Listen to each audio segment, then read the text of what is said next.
大家好，欢迎大家收看中国简报。我们为您带来全球媒体关于中国时政、经济和社会的最新内容以及独家分析。我们可信、专业、多角度的中国报道，为世界精英提供判断、决策参考。中国简报使用多种语言发行，包括文字、视频、播客、书刊多种形式。同时，我们也在6度世界进行全天候播放。欢迎收看本期中国简报。今天是2024年1月9日。中国简报为您带来来自全球媒体的有关中国政治、经济和社会的最新新闻，以及独家专家分析。如果您发现我们的内容有帮助，请订阅我们的时事通讯。中国称其破解了苹果 AirDrop 以识别消息来源。彭博社，一家中国政府支持的机构声称已经开发出一种技术，可以识别通过苹果 AirDrop 功能发送消息的用户。该方法涉及破解 iPhone 的加密设备日志，以识别发件人的号码和电子邮件。北京市司法局表示，警方已利用该方法锁定了多名犯罪嫌疑人。中国政府认为这是防止不当内容传播的一种方式，但它也引起了人们对隐私和审查制度的担忧。苹果尚未对这些说法做出回应。为什么台湾选举很重要？英国广播公司，台湾即将举行的总统选举将对台湾与北京和华盛顿的关系产生重要影响。中国加大对台湾的压力，包括在台湾海峡进行军事演习，导致台湾和美国之间的关系更加密切。台湾从华盛顿获得了价值数十亿美元的新武器。如果民进党赢得第3届任期，北京可能会加大对台湾的军事压力。然而，考虑到中国陷入困境的经济所付出的代价，全面爆发战争的可能性很低。美国在该地区拥有重要的海军存在，而美军在该地区最集中的日本可能会参与其中。鉴于台湾作为国际贸易和半导体生产的重要枢纽，台湾发生战争将造成毁灭性的人类和经济后果。修复与中国的关系是台湾下一任总统的首要任务，但生活和就业成本也是选民的主要担忧。台湾就中国在岛南发射卫星发出警报。日经亚洲，一颗中国卫星飞越台湾上空，引发全岛手机警报后，台湾国防部发表道歉。警报的中文内容是：中国于当地时间下午3点03分发射了一颗卫星，卫星飞越台湾南部地区，请注意不明物体并向警方报告。然而，他用英文表示，这是导弹飞越台湾领空，请注意的空袭警报。这些警告是在外交部长吴钊燮在台北向外国媒体通报情况时发出的。距周6台湾总统选举和立法院选举仅4天。京东子公司 Data Nexus 在美国的调查中一夜之间损失了 46%。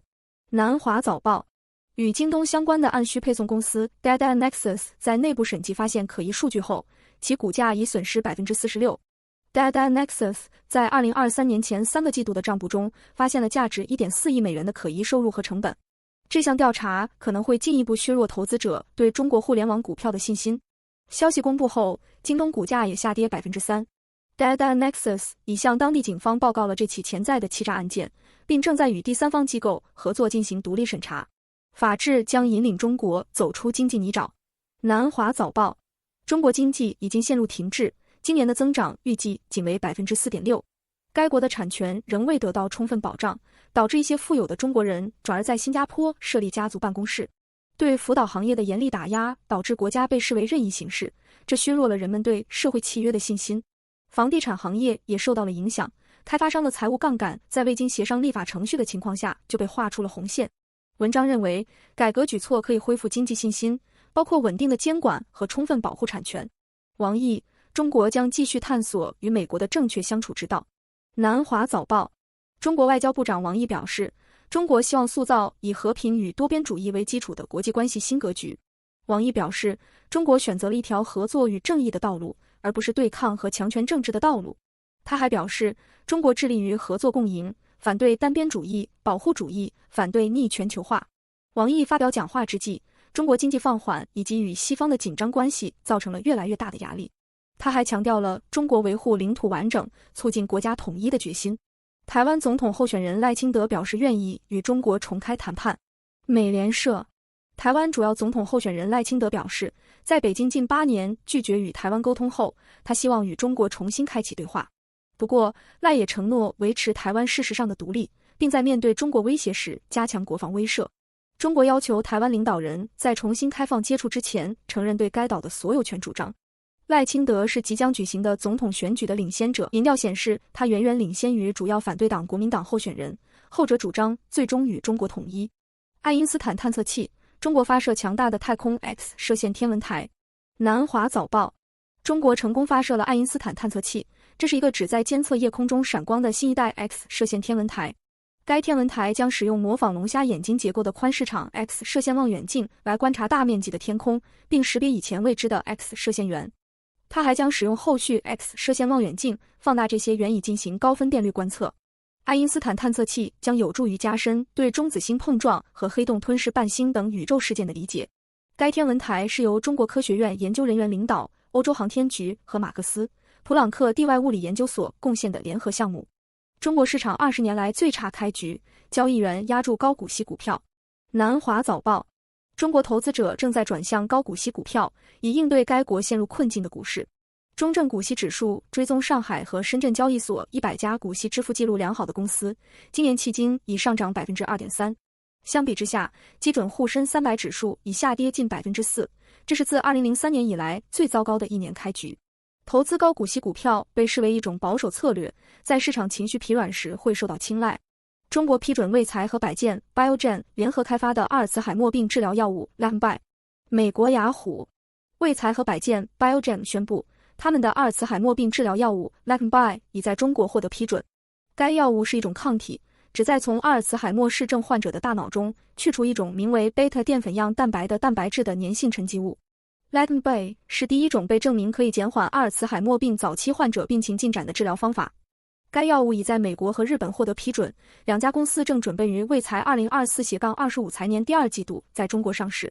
台湾大选进入最后冲刺阶段，竞争激烈。日本时报，台湾执政党民主人民党旨在成为第一个连续第3次赢得总统选举的政党，这对北京拉近台湾与中国关系的努力造成打击。然而，领先的副总统赖清德在民意调查中的领先优势被他的主要竞争对手、主要反对党国民党的新北市长侯友宜大幅缩小，这为一场竞争激烈的总统竞选奠定了基础。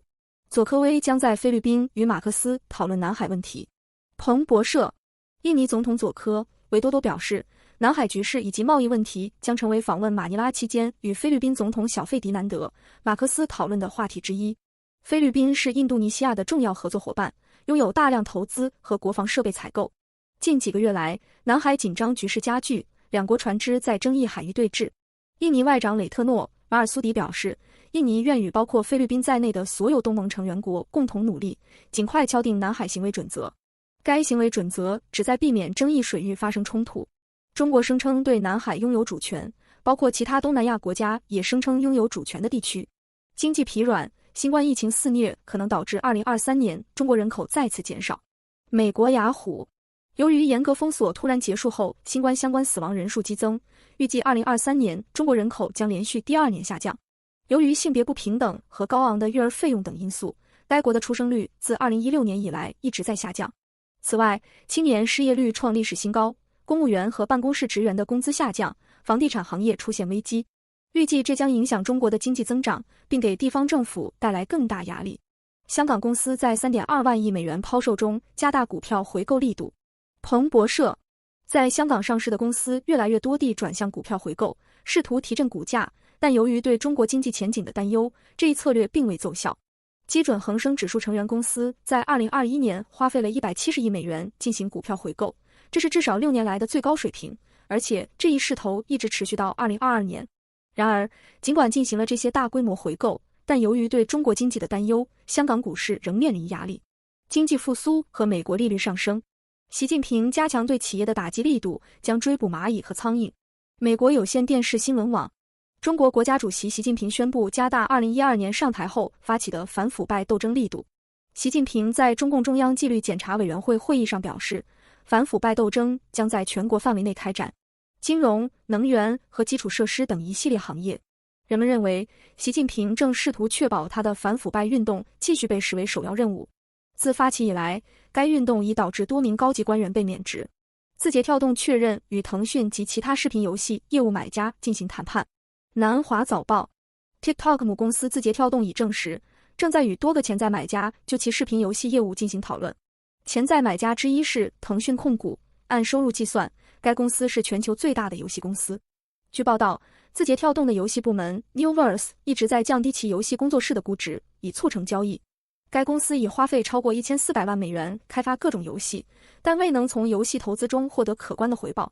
字节跳动此前宣布计划关闭大部分尚未在线发布的游戏项目，并出售至少2款游戏的版权。数据显示，中国太大，跨国公司无法忽视。南华早报，尽管面临地缘政治风险和与本土竞争对手竞争等挑战，今年中国仍然是跨国公司的重要市场。根据贝恩咨询公司的数据，到2022年，它约占日本、欧洲和美国200家最大跨国公司全球收入的 15%。预计2023年，中国经济将增长 5.4%， 快于2022年的 3%。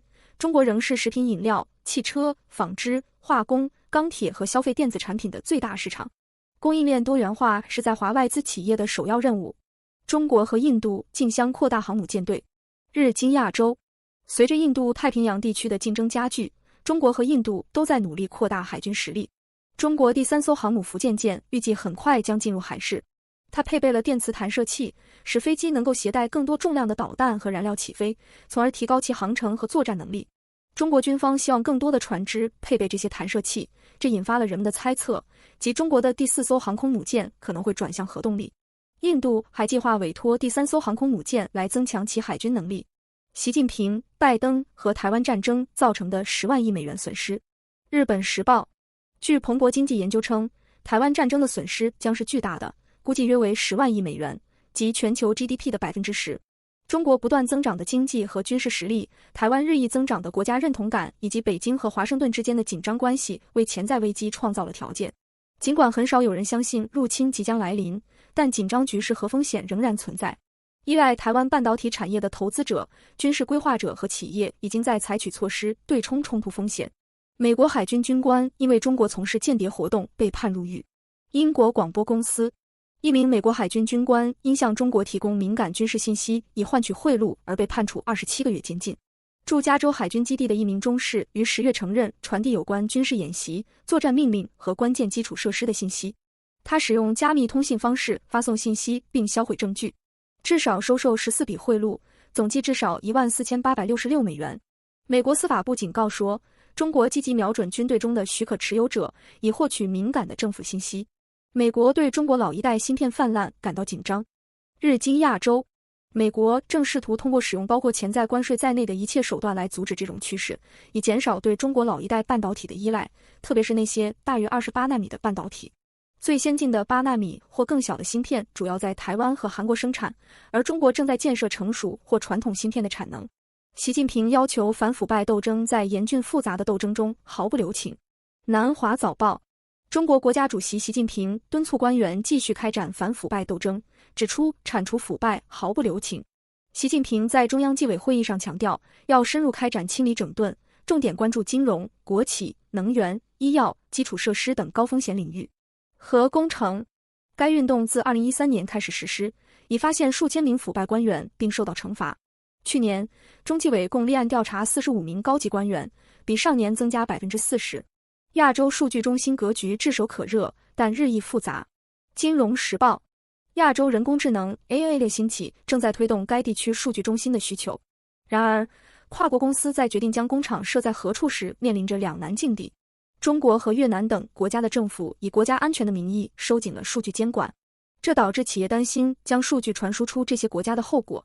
虽然在一个国家建立一个可以服务多个市场的综合设施具有经济意义，但各国政府越来越多地限制跨境数据流。阿里巴巴旗下速卖通和拼多多旗下 Tmall 在韩国面临供应链挑战。南华早报 WhatsApp 的数据显示，阿里巴巴和拼多多等中国电子商务巨头是韩国购物者增长最快的平台，但他们仍面临交货时间长、产品质量不稳定等问题。尽管速卖通和 Tmall 已努力改善供应链，但一些韩国消费者对更换本地在线零售网站仍持谨慎态度。中国游客赴日本享受高端医疗服务。南华早报，越来越多富有的中国游客前往日本寻求医疗服务，包括癌症筛查和整容手术。这一趋势反映出新冠病毒大流行后中国人的健康意识日益增强，中国游客认可日本的优质医疗服务。随着日本人口老龄化，日本政府正试图通过扩大入境旅游来振兴当地经济。2011年推出的医疗签证也鼓励了中国赴日医疗旅游。日本政府估计，2020年将有超过1万名中国游客前来进行全面体检，平均花费约为150万日元，13800美元。一小群人约1000人支付了约4至500万日元来接受先进的癌症治疗。为了吸引更多中国游客，多家公司纷纷进军该市场。其中，阿里巴巴集团在其跨境电子商务网站天猫国际平台上推出了新服务。瑞银，房价下跌加剧消费者不安全感，中国零售额将走弱。南华早报，瑞银分析师预测，房价下跌和对就业前景的担忧可能会导致中国零售额增长放缓。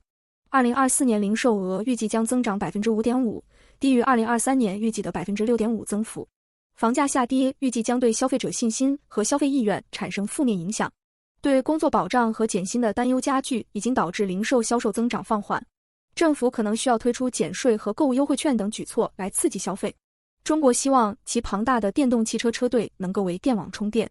彭博社，据国家发展和改革委员会称，中国计划到2025年在主要城市示范50个汽车到电网 V2G 项目。